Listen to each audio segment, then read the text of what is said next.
Hello नमस्कार दोस्तों, मैं वीरेंद्र तिवारी एक बार फिर एग्जाम टारगेट चैनल पे आपका स्वागत करता हूं। जैसा कि आप लोगों को पता है कि मैं फॉरेस्ट गार्ड का जो आपका फॉरेस्ट्री सिलेबस है उसी के क्रम में मैं आज आपको भारतीय वन रिपोर्ट 2023 के बारे में मैं आपको बताऊंगा। इससे आपका 1 से 2 क्वेश्चन फिक्स है आपके एग्ज़ाम में कि पूछा ही जाएगा।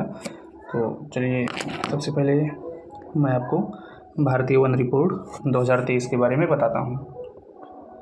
तो सबसे पहले इसमें लिखा हुआ है, आप लोग देख रहे होंगे, भारतीय वन रिपोर्ट 2023। तो सबसे पहले ये 2021 में आई थी, उसके बाद में 2023 में आई है, 2025 चल रही है। हर 2 साल पे ये आती है आपका भारतीय वन रिपोर्ट।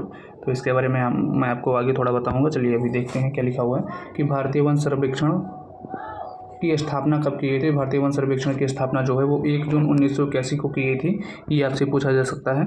और इसका मुख्यालय कहाँ है, तो देहरादून उत्तराखंड में है। ये चीज़ आपको ध्यान रखना है। तो भारतीय वन सर्वेक्षण की स्थापना जो है वो 1 जून 1981 को और मुख्यालय देहरादून में है। ये आपको ध्यान रखना है।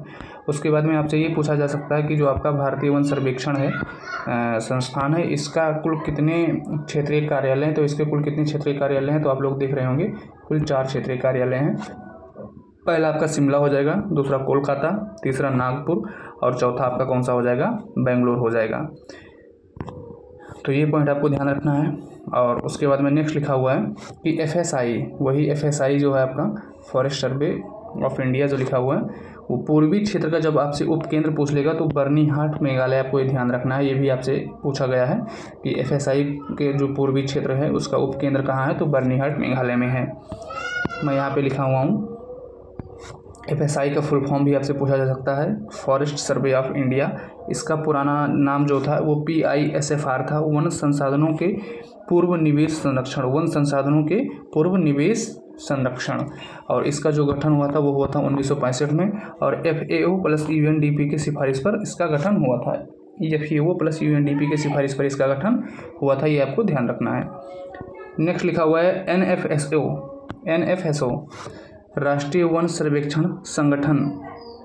इसकी स्थापना जो है राष्ट्रीय कृषि आयोग द्वारा की गई है। तो ये जो आपका NFSO है राष्ट्रीय वन सर्वेक्षण संगठन, इसकी स्थापना राष्ट्रीय कृषि आयोग द्वारा की गई है। ये पॉइंट आपको ध्यान रखना है। अब राष्ट्रीय कृषि आयोग के बारे में बता दे रहा हूँ कि राष्ट्रीय कृषि आयोग जो है आपका, इसकी स्थापना कब की गई थी, तो 18 नवंबर 2014 को। ये भी आपसे पूछा जा सकता है कि राष्ट्रीय कृषि आयोग की स्थापना कब हुई थी, क्योंकि कृषि एक टॉपिक आपके सिलेबस में दिया हुआ है।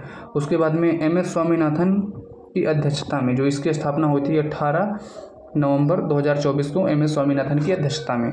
अच्छा, आप लोग जानते हैं कि हरित क्रांति के जो जनक हैं भारत में वो कौन है, MS स्वामीनाथन भारत में। लेकिन अगर आपसे विश्व में पूछ लिया जाएगा तो विश्व में आपके कौन हो जाएंगे, नॉर्मन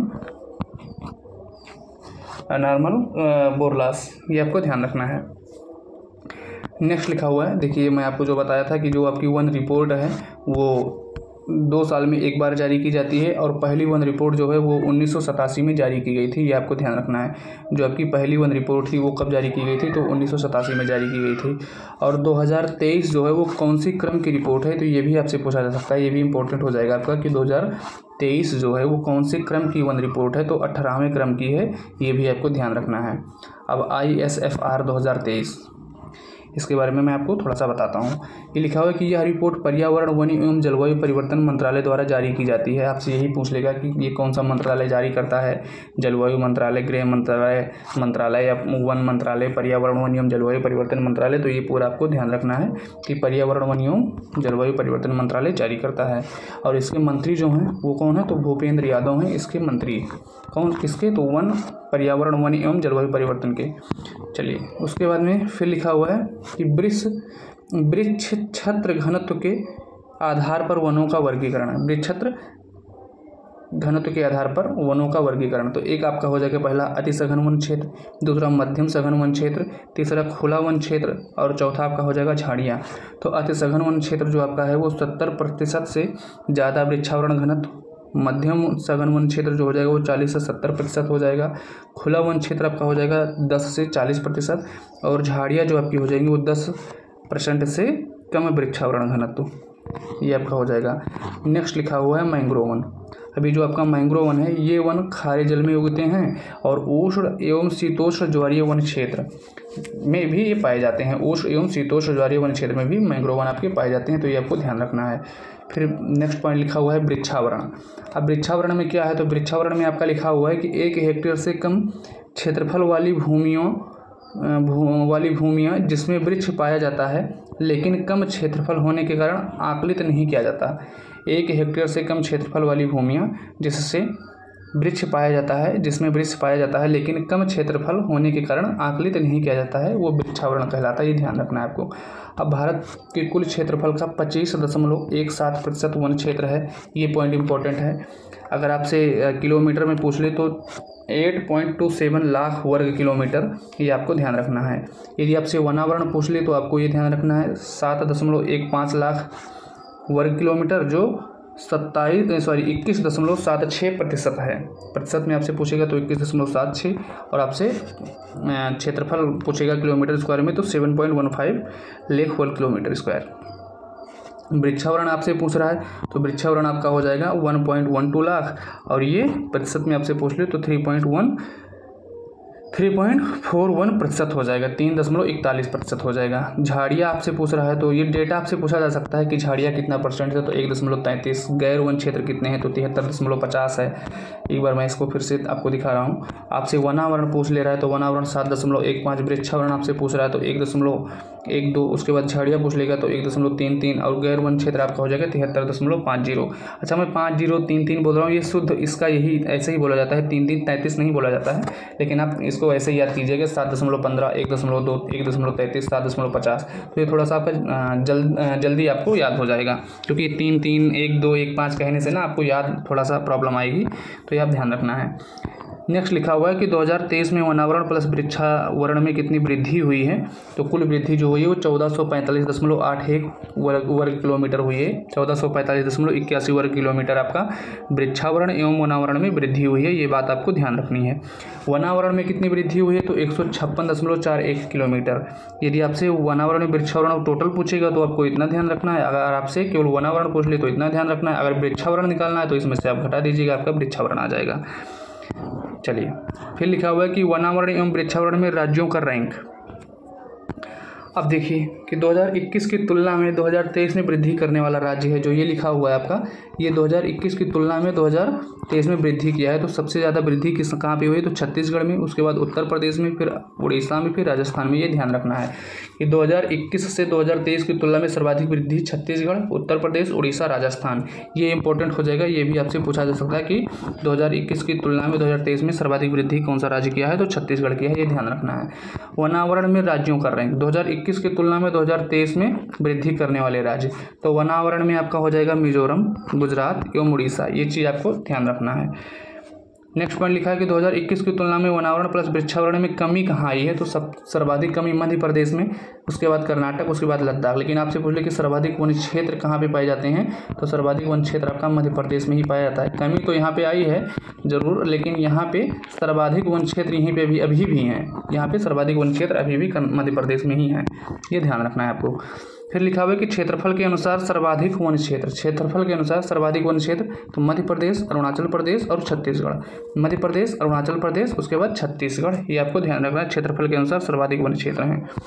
नेक्स्ट पॉइंट में लिखा है क्षेत्रफल के अनुसार न्यूनतम वन क्षेत्र, तो पहले हरियाणा था लेकिन अब कौन सा हो गया, 2023 के अनुसार गोवा हो गया है। ये आपको ध्यान रखना है। नेक्स्ट लिखा है कि प्रतिशत के आधार पर सर्वाधिक वन क्षेत्र कौन से राज्य में है, तो लक्षद्वीप में सर्वाधिक है 91.33%, मिजोरम में है 85% और अंडमान में कितना है 81%। तो ये डेटा आपको याद रखना है। हो सकता है केवल राज्य पूछे तो आपको मिजोरम बताना होगा, और यदि आपसे केंद्र शासित प्रदेश पूछ रहा है तो इतना बताना है 91.33। यदि आपसे केवल यही पूछ लिया कि कौन से राज्य में सर्वाधिक प्रतिशत के आधार पर वन क्षेत्र हैं और आपसे लक्षद्वीप दिया है तो आपको लक्षद्वीप ही मारना है, और जब लक्षद्वीप ऑप्शन में ना हो तो आपको मिजोरम मारना है। ये चीज़ आपको ध्यान रखना है। प्रतिशत के आधार पर न्यूनतम वन क्षेत्र कहाँ है, तो प्रतिशत के आधार पर न्यूनतम वन क्षेत्र पंजाब हरियाणा में। ये ध्यान रखना है आपको। कुछ और पॉइंट लिखा हूँ मैं, जैसे लिखा हुआ है कि 19 राज्य प्लस यूटी, मतलब 19 राज्य और केंद्र शासित प्रदेश ऐसे हैं जिसमें 33% क्षेत्रफल क्या पाए जाते हैं, वन पाए जाते हैं। मतलब कि टोटल जो आपके अपने यहाँ हैं आपका 28 राज्य 8% मतलब कुल 36 राज्य हैं, जिसमें से 19 राज्य ऐसे हैं कि जिसमें 33% वन क्षेत्र पाए जाते हैं। आप जानते हैं कि वन स्थिति रिपोर्ट के अनुसार कुल जो आपका क्षेत्रफल है, भूमि का कुल क्षेत्रफल, उसमें 33% वन क्षेत्र होने चाहिए। तो अभी ऐसे कुल कितने राज्य हैं? तो 19 राज्य ही हैं जिसमें 33% वन पाए जाते हैं। 8 राज्य प्लस यूटी ऐसे भी हैं जो 75% से भी अधिक वन है। 8 राज्य और यूटी ऐसे हैं जिसपे 75% से हैं, जैसे लक्षद्वीप हो गया, अंडमान हो गया, मिजोरम हो गया, मेघालय हो गया, ये सब 75% से अधिक हैं, ये ध्यान रखना है आपको। नेक्स्ट ये देखिए, मैं लिख भी दिया हूँ, मिजोरम, मेघालय, मणिपुर, अरुणाचल प्रदेश, त्रिपुरा, नागालैंड, लक्षद्वीप, अंडमान निकोबार द्वीप समूह, ये 8 राज्य ऐसे हैं कि जो क्या हैं 75% से अधिक भी हैं, ये आपको ध्यान रखना है। नेक्स्ट पॉइंट लिखा है कि मैंग्रोव वन सर्वाधिक कहाँ है? तो मैंग्रोव वन जो सर्वाधिक है वो पश्चिम बंगाल में है 47.15%, गुजरात में 24% और अंडमान निकोबार में 12%। तो मैंग्रोव वन आपके ये हो जाएंगे सर्वाधिक पश्चिम बंगाल, उसके बाद गुजरात, फिर अंडमान निकोबार द्वीप समूह। भारत में इसका क्षेत्रफल जो है वो कुल क्षेत्रफल कितना है? तो 4,992 किलोमीटर स्क्वायर, और यदि आपसे प्रतिशत में पूछ ले रहा है तो 0.15%, 0.15% कुल पाया जाता है मैंग्रोव वन, ये आपको ध्यान रखना है। मैंग्रोव वन में कमी, तो जो मैंग्रोव वन है वहाँ पे सर्वाधिक कमी जो है गुजरात में मैंग्रोव वन में कमी है, यही आपको ध्यान रखना है। और वृद्धि कहाँ हुई? तो आंध्र प्रदेश में वृद्धि हुई, उसके बाद में महाराष्ट्र में वृद्धि हुई। आंध्र प्रदेश में 13 किलोमीटर और महाराष्ट्र में 12 किलोमीटर स्क्वायर, ये आपको ध्यान रखना है। नेक्स्ट पॉइंट लिखा हुआ है कि भारत का कार्बन स्टॉक, ये भी आपसे पूछा जा सकता है कि भारत का कार्बन स्टॉक कितना है? तो 30 बिलियन टन, ये आपको ध्यान रखना है कि भारत का कार्बन स्टॉक कितना है? तो 30 बिलियन टन। सर्वाधिक अरुणाचल प्रदेश, उसके बाद मध्य प्रदेश, उसके बाद में छत्तीसगढ़। तो सर्वाधिक कार्बन स्टॉक किसके पास? तो अरुणाचल प्रदेश के सर्वाधिक कार्बन स्टॉक, सेकंड नंबर में मध्य प्रदेश और तीसरे में छत्तीसगढ़, ये आपको ध्यान रखना है। नेक्स्ट लिखा हुआ है कि वन क्षेत्र में भारत जो है वो 10वें स्थान पर है। वन क्षेत्र में पूरे विश्व में जो है भारत जो है वो आपका 10वें स्थान पर है, और रूस जो है आपका वो पहले स्थान पर है, ये आपको ध्यान रखना है। पूरे विश्व में 10वें स्थान पर भारत है और प्रथम स्थान पर रूस है। नेक्स्ट पॉइंट लिखा हुआ है कि शुद्ध वार्षिक औसत वृद्धि जो हुई है, शुद्ध वार्षिक औसत वृद्धि में भारत कौन से स्थान पर है? तो तीसरे स्थान पर है, ये भी आपको ध्यान रखना है। तो आज के लिए बस इतना ही। तो मैं आप लोगों को एक बार फिर याद करा दे रहा हूँ कि जो भी भाई बहन अभी हमारी वीडियो को लाइक नहीं किए हैं तो प्लीज़ वीडियो को लाइक कर दीजिए, चैनल को सब्सक्राइब कर लीजिए और ज़्यादा से ज़्यादा लोगों तक शेयर कीजिए। धन्यवाद।